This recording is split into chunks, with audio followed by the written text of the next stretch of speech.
Welcome back to BWO Daily, your source for news in sports entertainment and the world of professional wrestling from you boys at Busted Wide Open. My name is Nick Howell. And I am Sir Ian Dangerous. And today, Nick, we got to talk about the fact that WWE has admitted that one of its talent members, one of the people who were in the audience at the NXT tapings last week, has tested positive for the coronavirus, for COVID-19. So, oh boy. Yeah.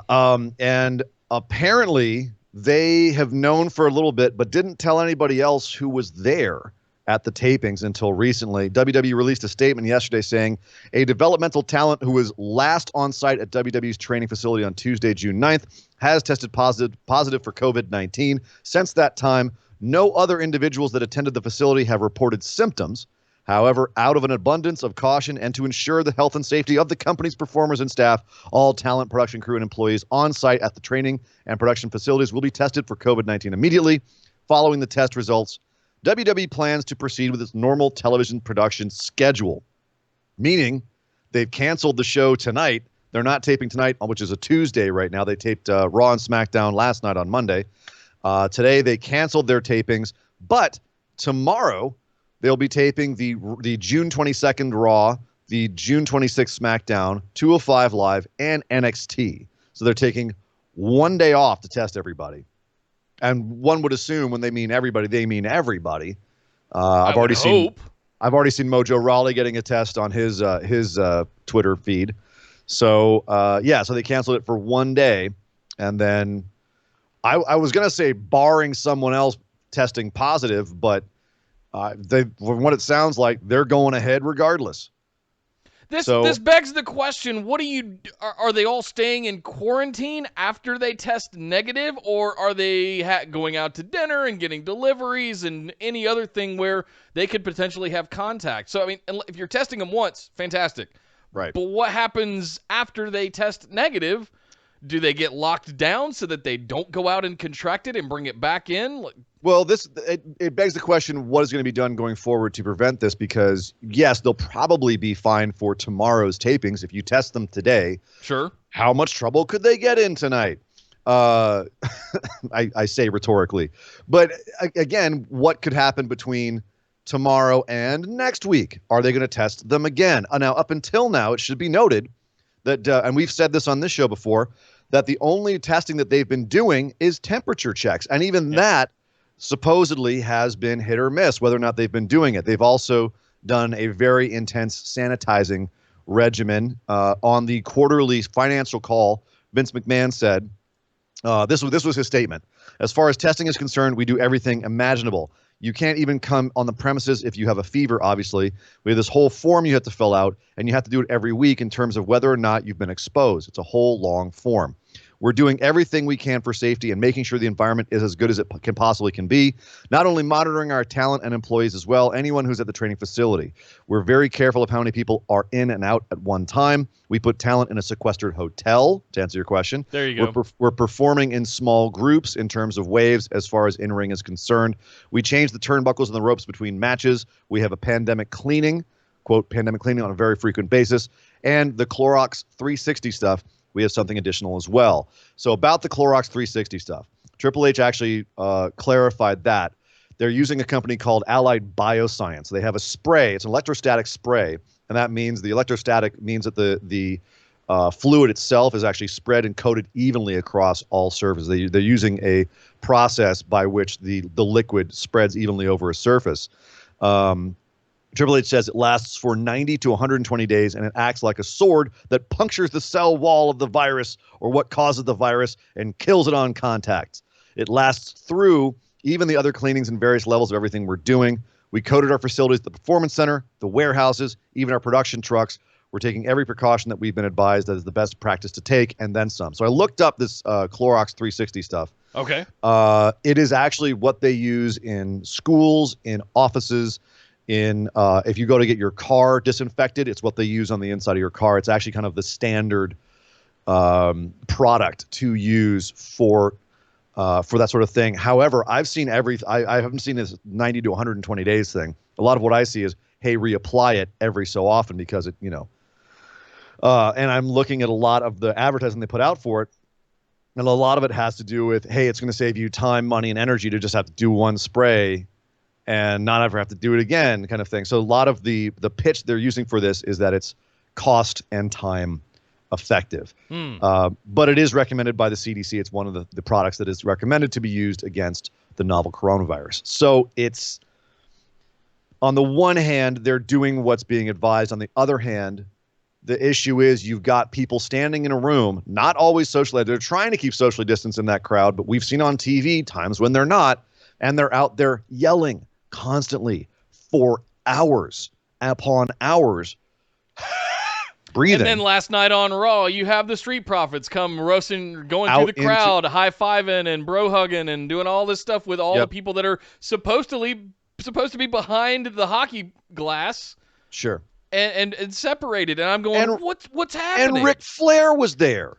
You let Ric Flair in the building. Arguably one of the most immunocompromised people. He's had so many near-death experiences in the last couple of years. Just stop. Right.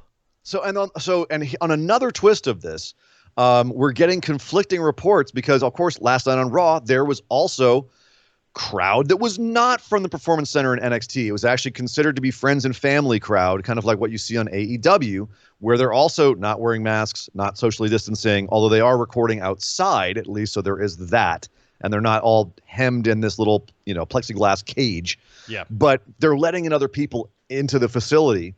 We're getting reports. Sean Ross Sapp reported that some staff and talent has never been actually tested.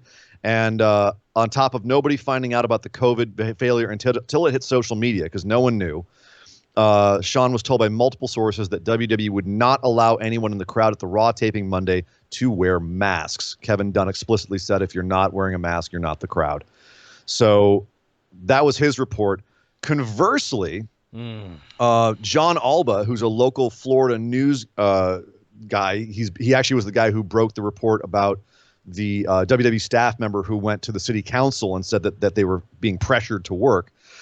He said, actually, conversely, the fans that he spoke to told him that they were never felt pressured by WWE not to wear a mask for TV purposes or any other reason. They confirmed temperature checks and signed waivers as well. One noted they were in a group that had masks on them and chose not to wear them when taping started. So WWE also released a statement saying fans have not been in attendance at WWE events since March 13th. Yesterday, a select number of friends and family were permitted to attend WWE's TV production. These individuals were required to participate in medical screenings prior to entering the closed set at our training facility and were kept apart from in-ring performers and production personnel. Attendance was below 20% capacity, and social distancing guidelines were adhered to with at least 6 feet between parties. Thus, face masks were not required. So, just objectively, Nick, it sounds to me like they're doing the bare minimum. They're checking the boxes. So they're checking the socially acceptable boxes. Right. But you're still putting people in harm's way. It's still risky. There is not a 0% risk here. Right. It's not even a low percentage risk. If you're having people in this kind of proximity for that amount of time, screaming and yelling into the air, if you just look at how droplets travel in air, that 6 feet is not enough for that to matter at all. Yeah, I don't care how much Clorox 360 you spray all over the place. Somebody sneezes on you, it ain't going to matter. You're done.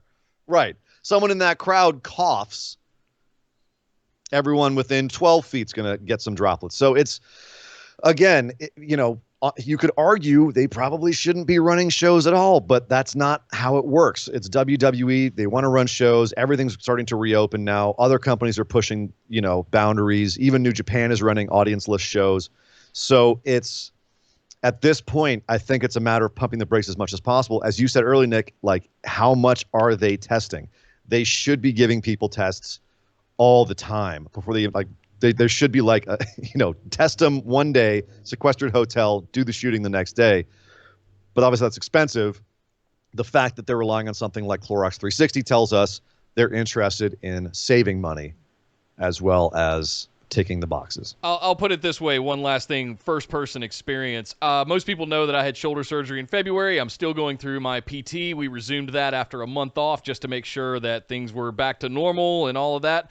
I go in. I'm wearing a mask. I get a laser pointed at my forehead to make sure I don't have a fever for about 3 seconds, and then that's it. I'm still wearing a mask the whole time. Yeah. So my point is that there are medical facilities that are doing all of the things that you just described to WWE, but they're still forcing people to wear masks. Right.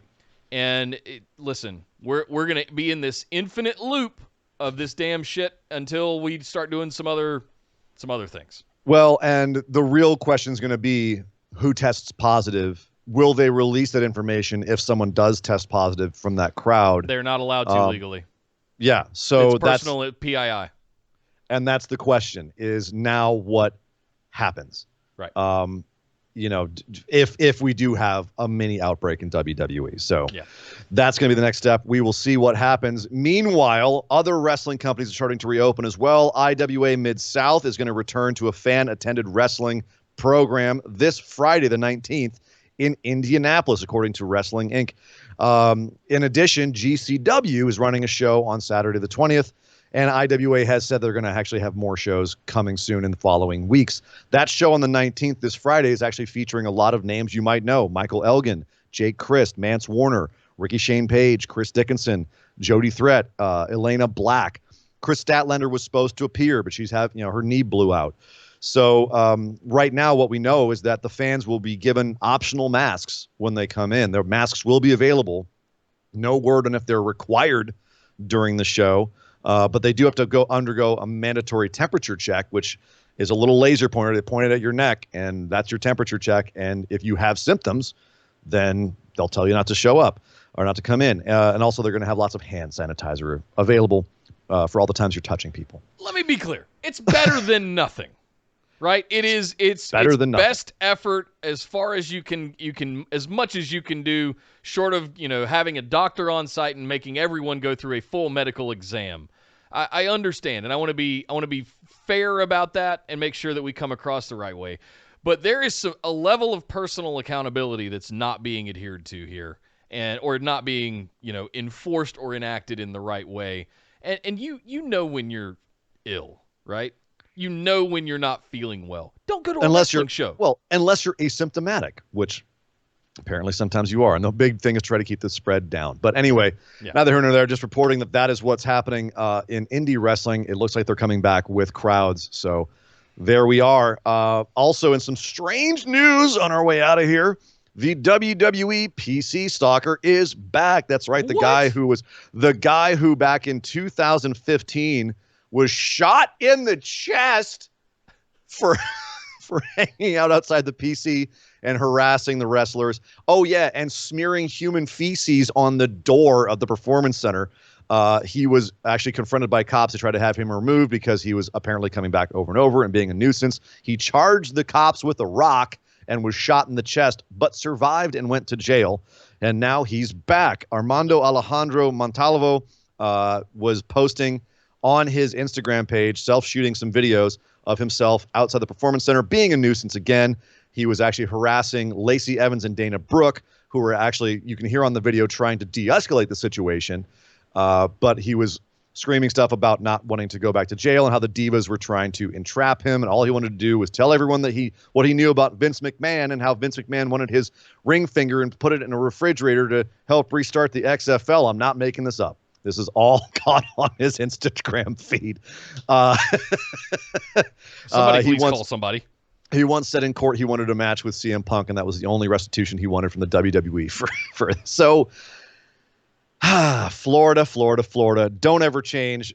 Yes. So he's back.